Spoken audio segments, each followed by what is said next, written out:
All right, good morning. All right, babe fishing this morning, huh? Did you get anything? No? All right.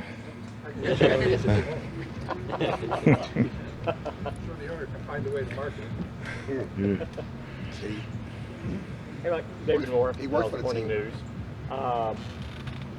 With Sam going out and Marshawn Nealon getting, elevating into that role, one, how's he worked? And two, I know you always talk about the GPS and how you work guys. Have you adjusted that for Marshawn since Sam went out, or is it just the fact he's getting work with the ones? Well, I think just like anything, the GPS is a tool, and definitely when you're dealing with first-year players, I think you're really learning, what their capacity is. Genetically, every one of these individuals are different, so there's a learning curve that goes with that, regardless of the situation in front of him. As far as with Sam Williams' injury, so. Yeah, he's doing a great job. He's a high producer, so he's got great work ethic, and you can just see, with his motor.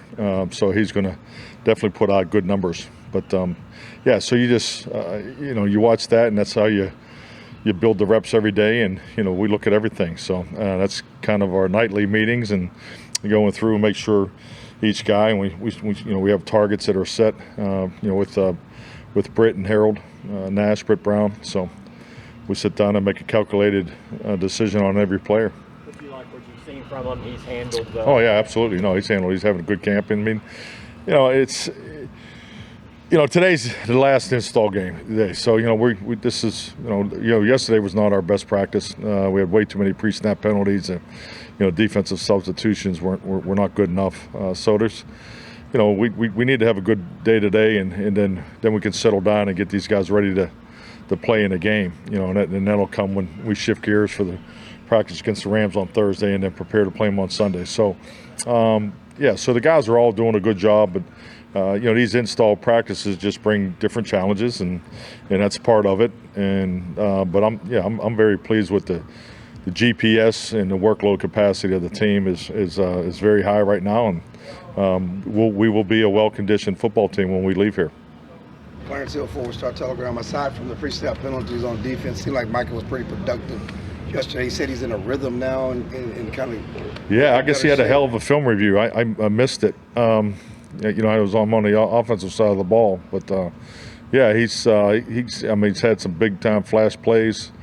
But yeah, same breath. I think all of us, both sides of the ball, we got work to do. We got to be better. And yes, when he gets a matchup, he's going to win them, and that's a big part of his gift. But we got to make sure we're giving him the type of work that he needs, because I think he's clearly established himself in this league. And you talk to other coaches around the league, and you just watch the games. He's gonna be double teamed, he's gonna be chipped, and they're gonna run the ball at him. That's kind of the Micah game plan. So, but we're not able to just line up and do that. To him, we're installing. So, but yeah, he's definitely the lighter weight it's different. He's got an incredible motor on him, and his ability to cut the corners. We had a really cool blitz pattern yesterday that first time I ran it, so put him in a great spot. So, and it's great work for the offense to see all those things too. But yeah, so we're definitely doing things to try to help him, but. His world's going to be one of attention for the rest of his career. Mike Todd Archer with ESPN. Trayvon was able to get into 7-on-7 work. Is he at the point now where you want to see how he does the next day, how the knee responds, and how quickly can he ramp up into team stuff? Yeah, I think Todd. I think you answered the question. Ramp up. We're just as excited as he is, and he looks great.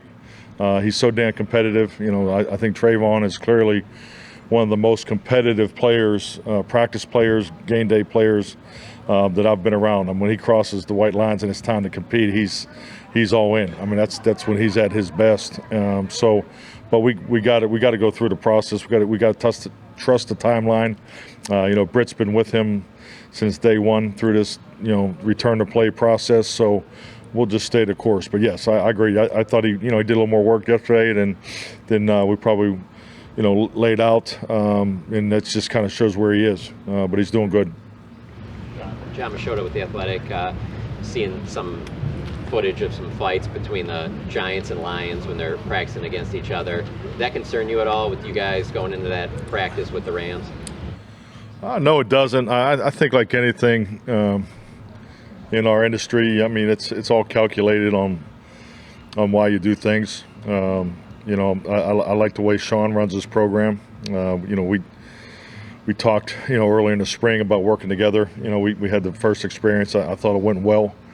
You know, I think we had one quick fight. So, yeah, and I mean, no one. I know just the teams I've worked with. It's a waste of time. I mean, I don't want guys fighting. That's not toughness. It's lack of discipline. And you know, we want the work to get to that emotional edge, to push each other. But you got to handle those spots. That's all part of the emotional challenge in the game of football. So yeah, I'm not looking for that. I know Sean's not looking for it either. So, but yeah, there's no concern. But you know, we want to have a hell of a practice. You know, that's why we're working together, and I think the work Thursday will be great. Calvin Watkins, Dallas Morning News. Guyton, will he do anything today? Individual. Yeah. How much is he missing the valuable reps because he's such a young player? You want him to get out. Yeah, I mean, it's, you know, everybody needs reps. You know, especially the training camp reps. So yeah, he's missed some, but I mean, he's had an illness, and hey, you know, no one wants to be out there more than Tyler. So, but yeah, it's great to have him back out there. He was there for the walkthrough today. Mike, yesterday Jalen Brooks said that Mike Zimmer's disguise was insane, in his words. Just when the defense is like that, does that require more from the defensive players, you know, from a study standpoint and all that kind of stuff, to be on point with all that? Yeah, definitely, and it's frankly, we consider it a fundamental of our game. It's part of our coaching, you know, our Cowboys 6, you know, fundamental grid, and because you see so much of it, and that's, you know, that's the game. The pre-snap is different today than it was 15 years ago. You know, you used to have certain teams that did it to you. You know, Lovey and Smith in Chicago was the first real disguise, you know, coordinator that you know, that I thought really made it challenging to win the pre-snap. But that, you know, he had some great defenses there in Chicago, and then obviously Mike in Minnesota. So, but everybody's doing it now. It's a big part of pre-snap football, and Mike's, you know, defenses have always been at the forefront of it. You know, with the disguise, and particularly off the pressure looks, and it's just tremendous work for us offensively. I mean, we can't get enough of it. It creates great conversations. The quarterback, you know, film studies are, you know, always fun, but you know, when you have those kind of reps every single day, it's just great work. I know you hate reminiscing about the past, but looking back at last year's run game, how would you assess it? And I know you guys haven't had any live game reps, but how do you see it improving with the tweaks you all have made? Well, I think clearly, you know, anytime you have a chance as an offensive coaching staff or defensive coaching staff, you reevaluate your system. You know, obviously the defense is in the first year of their system, so they're in an install and correct mode. But, you know, we've had a chance to go and evaluate everything that we put in this time last year. There are some things that we will do from last year, some things we won't. So, but the biggest thing is the variations in the detail of who you are and what you do. So I think I'm very confident we'll be a year better in the run game, just as far as, you know, how we line up, how we utilize the schemes, as far as attacking the defenses.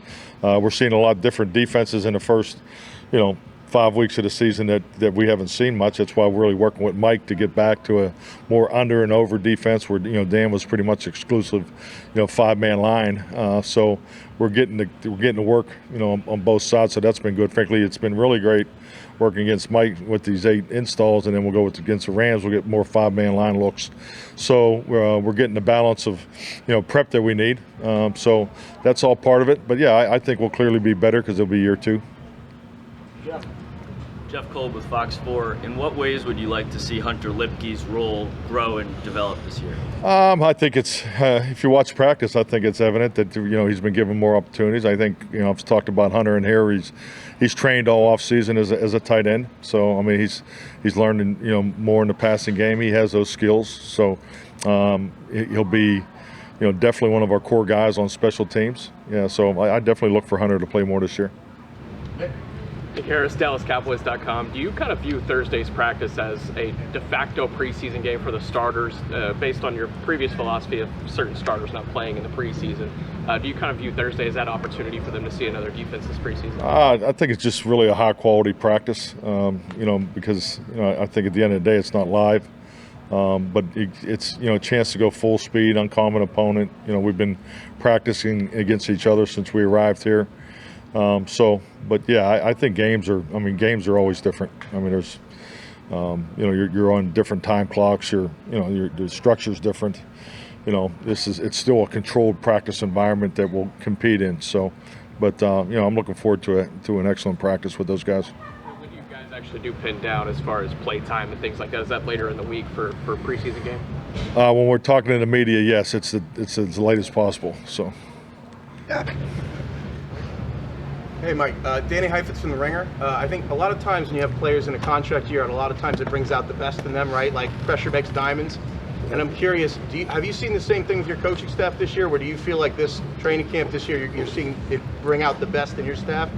Well, that's a great question. But our coaching staff's already made of diamonds, so we're already there. I think those conversations that frankly for us were really back in February. But once you make the commitment and you understand the opportunity, the coaching staff, we're having fun. We love coaching these guys. We've got a great locker room to work with. The facilities, the whole 10 yards. We talk about the training camp environment. We're great. Media's been tolerable. It's been a hell of a camp. So, that's really where we are. But we're looking forward. It's a privilege to play and coach in this league. And trust me, none of us ever lose sight of that. And really want to make the best of this great opportunity in front of us. Patrick Walker, DallasCowboys.com. With the new kickoff rules, obviously teams can have two returners, one varying between blocking and returning. What do you anticipate those conversations with Bones being like as far as identifying who will be the additional returner alongside Cavante Turner? Well, I think it's it's something I think the whole league's kind of going that way, and you'll have some looks in the preseason, but we're really approaching this the same way we approached everything. We want to be extremely detailed, make sure our players have a clear vision of what they're being asked to do in the kickoff and the kickoff, cover and return phases of it, and schematically what we decide to do. It's your roster plays into some of those decision twos, because as we sit here right now, who's on the 48. So that's a really real conversation that we had and we'll continue to have.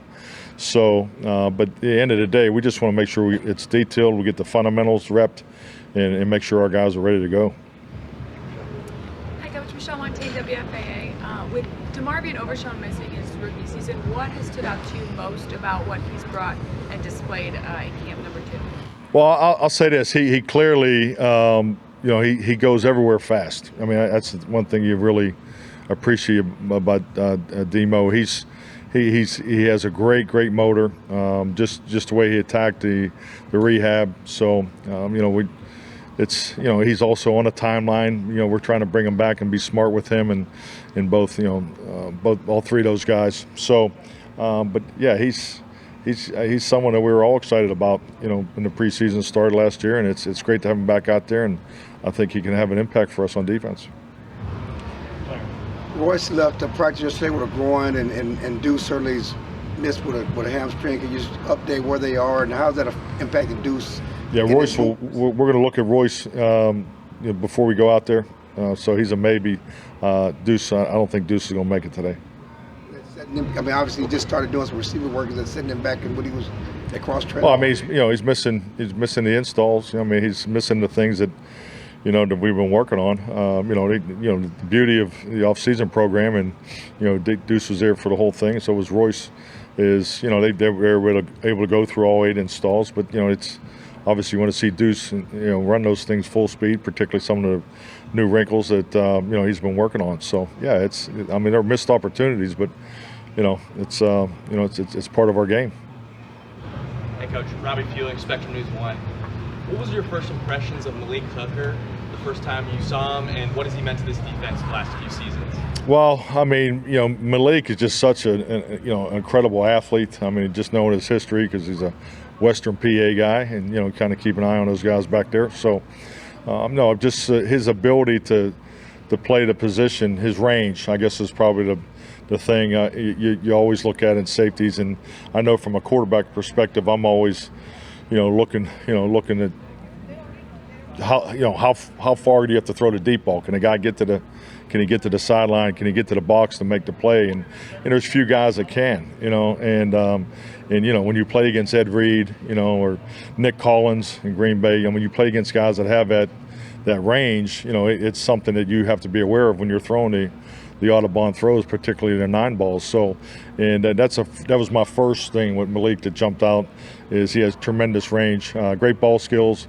But what I didn't know about him was just what an incredibly consistent open field tackler he's been for us. So, and then as you learn, guys, as you work with him, and he's been able to go in there and be the green dot and run our defense. So he's pretty much done it all for us from the safety position, and he's a great teammate too, and he's a hell of a guy, and and he's still got his jump shot. He can still score from anywhere. So I'm glad he's with us. All right, thank you.